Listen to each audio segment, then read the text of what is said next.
Today we have a very unique high-end laptop from Dell's XPS series gaming line. The XPS17 L702X is special because a few rare options were made available to Dell's XPS series that previously were only available to Dell's Alienware product line. The most important of these is a $400 upgrade to the NVIDIA 3D Vision 120Hz screen, 3D infrared emitter, and the included NVIDIA Vision 3D active shutter glasses. They even had to increase the power supply up to 150 watts for the 3D versions to make it all happen. When coupled with the Blu-ray drive, you now have a professional 3D home theater system ready to play Blu-ray 3D movies right out of the box, and even 3D video games. We'll get back to what that means later, but let's cover the rest of the stats on this laptop first. Under the hood, we've got an Intel Core i7 2760QM quad-core processor. 16 gigs of RAM is included for the serious PC user. However, let's say you're that person who needs tons of RAM for video or audio editing or intense gaming and you want yours to come with 32 gigs of RAM, just let us know and we can add it to your invoice for an additional $100. So you get 16, but if you want it maxed out to 32 gigs, it's an extra $100. The hard drive space is also enormous on this machine with 1.5 terabytes of space to hold all the 3D media and games. It actually has two spots for 2.5-inch laptop size hard drives. The primary spot has a 500 gig solid state drive that allows Windows 10 to boot from a power off state entirely into the desktop in under 25 seconds. Photoshop and other large programs open in seconds, drastically improving on older technology. SSD or solid state hard drives are the future, but they're expensive, especially this one at a whopping 500 gigs. So in the secondary spot, we have a 7200 RPM 1 terabyte fast, but otherwise typical hard drive. This drive is best used for long-term storage, giving you the best of both worlds with one SSD and one HDD in the same laptop. A dedicated gaming quality video card, the NVIDIA 555M, that has its own 3 gigs of video RAM on it. Not only is the screen NVIDIA 3D Vision and 120 Hz as I mentioned before, it's also 17 inches and 1920 by 1080 full HD. It's huge. You'll forget you're on a laptop.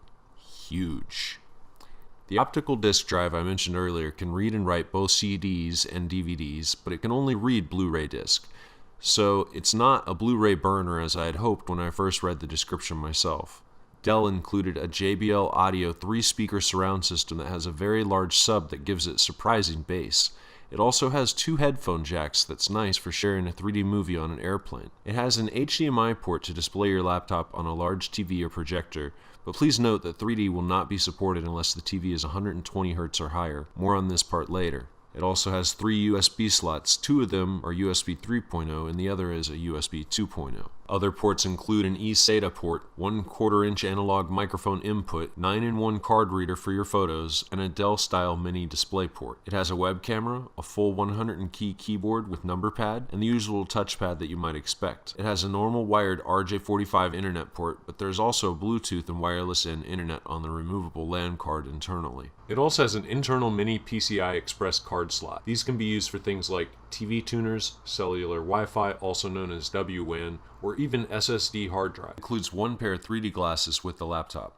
That's quite a powerhouse of hardware, so before we get into all the details of how 3D works, let's look at the negative aspects of this laptop in fairness. We only found 3 things worth complaining about. 1. The laptop is seriously heavy at 8 pounds. It's like carrying a baby, and it will be your baby, and you will love it anyway, even if it's a little bit on the heavy side. 2. The battery only lasted an hour and a half during our full volume movie test, so if you're playing games or watching movies without a power source, don't count on this for very long without plugging it in. We tested a few batteries here and did some reading on it, and it turns out this is related to all the crazy features involved in the 120 Hz monitor, and the power load is kinda heavy as a result. Lastly, while the dedicated NVIDIA 555M 3GB video card is awesome, it's also soldered onto the motherboard. This means there is no aftermarket upgrade on that video card later on. Moving on, let's get into the fun part finally and talk about 3D now. First, we need to mention that 3D can be turned on and off as needed. Even in games and movies that support 3D, it can be toggled in the Windows display property. There are several different types of 3D.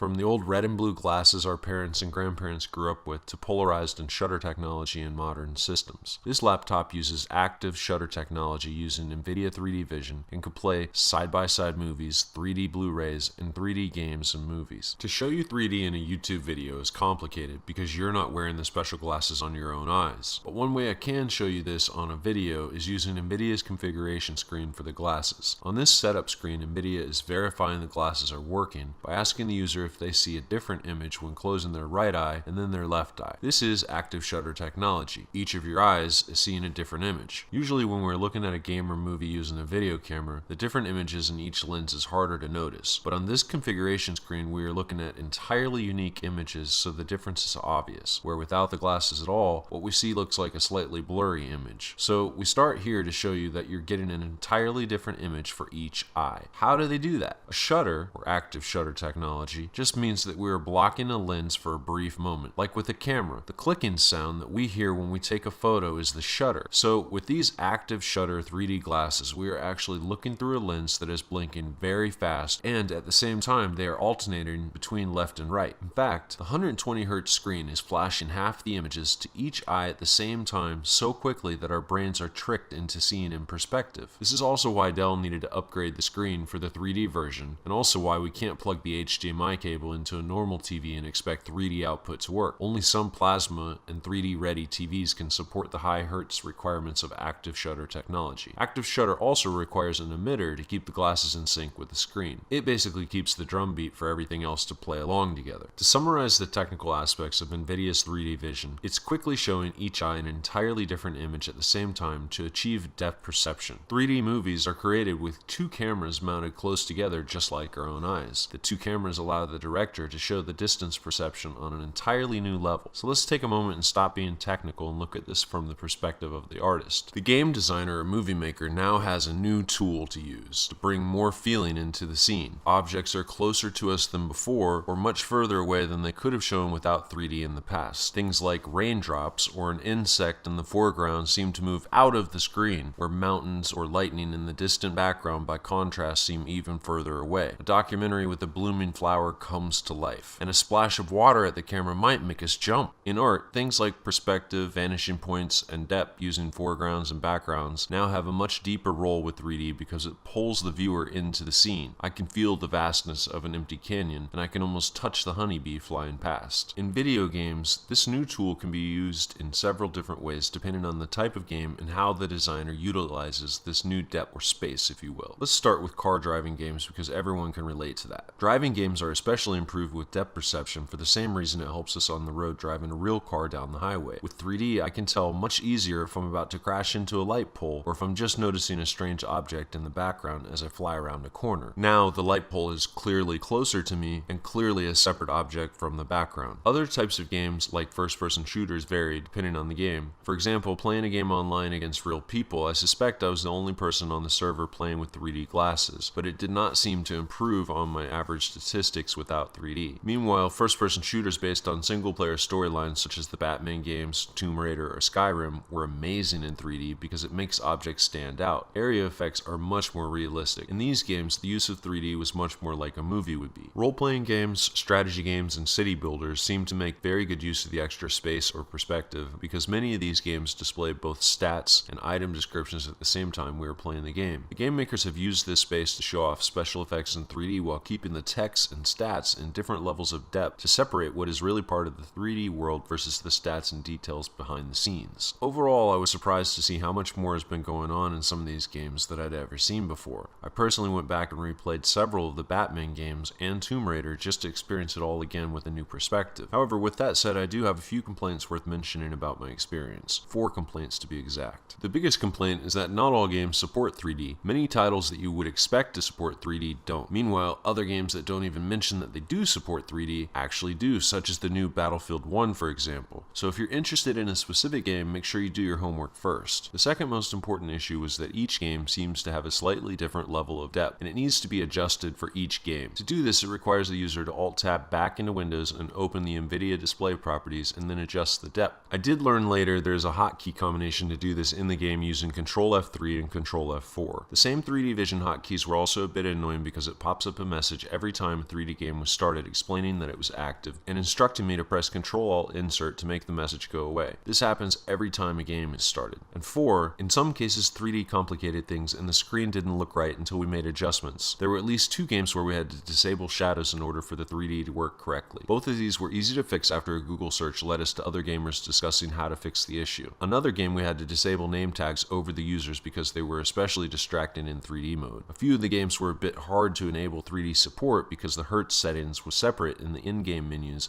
and at first we did not think it supported 3D. And only thanks to persistence and digging did we notice the Hertz setting at the bottom of an advanced video adjustments menu in the game settings. Finally, let's talk about the rest of the software. It comes with a fully activated Windows 10 with Cortana, the new voice-activated personal assistant, and Microsoft Office. We've tested several other applications for photo and video editing, and it performed excellent. But we would expect nothing less of an i7 quad-core with 16 gigs of RAM, a fast solid-state drive, and a gaming-class video card. Overall, my review of the Dell XPS17 L702X 3D laptop was a very educational experience. I was surprised to see they were able to fit all of this hardware into this machine in the first place. The design of this laptop is very nice when it comes to repairs and upgrades. It has tons of potential for future modifications, and it was produced in large volume, so the parts are widely available, which you can't say about the Alienware laptops it compares to. The most unique feature by far, though, is the 3D screen. Glasses and infrared emitter making this laptop especially rare. You don't see a portable 3D system every day. Anyway, that is all, and thank you for watching.